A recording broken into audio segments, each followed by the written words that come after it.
araw sa inyo mga kamaster, isa na naman pong video ang inyong mapapanood. Ngayon, ipapakita ko kung paano ko kinukumpuni ang isang washing machine na may problema.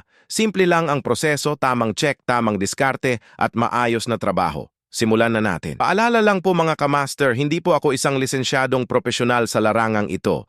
Ang mga ipinapakita ko ay base lamang sa aking sariling karanasan sa pagkukumpuni. Kaya kung ikaw ay isang veterano o isang legendary expert sa larangang ito, maaari mo na pong laktawan ang video na ito. Salamat po sa pag-unawa. At heto na nga, binuksan ko na ang unit at agad lumitaw ang problema. May isang tornilyo sa bandang balancer na maluwag na. Pagtingin ko, mukhang nabasag na ang paligid nito, kaya lumaki ang butas at nagkaroon na ng uka sa palibot. Kung napabayaan pa ito ng kaunti, malamang tuluyan na itong mababasag at siguradong mas lalaki pa ang gastos. Kaya kung may naririnig kayong hindi pangkaraniwang tunog sa inyong washing machine, ipacheck agad ito bago pa lumala ang sira at mapagastos kayo ng malaki.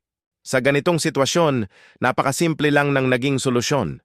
Nilagyan ko ng rubber ang tornilyo at isinout ito para masigurong hindi na ito kakalas kahit malakas ang ikot ng drum. Sinigurado ko rin na may lock nut at flat washer sa kabilang dulo para siguradong matibay at kampante tayo sa ginawa natin. Ibinalik ko na agad ang housing at cover.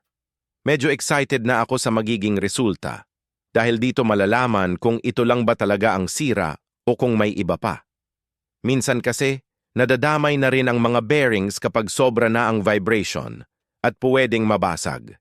Sana naman ay huwag nang umabot doon dahil kapag nangyari iyon, kailangan ng baklasin ng buo ang unit, pati ang drum, at mas matrabaho na iyon.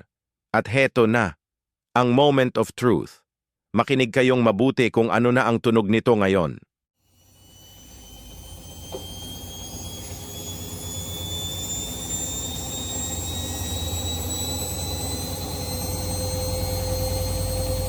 Para na ulit itong eroplano na pa-take off.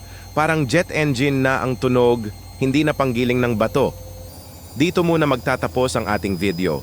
Sana ay nakatulong ang video na ito at may napulot kayong kaunting kaalaman. Para sa iba pang tips at ideas tungkol sa pagre-repair, huwag kalimutang mag-like at mag-follow para mas makagawa pa ako ng mga kapaki-pakinabang na videos. Salamat po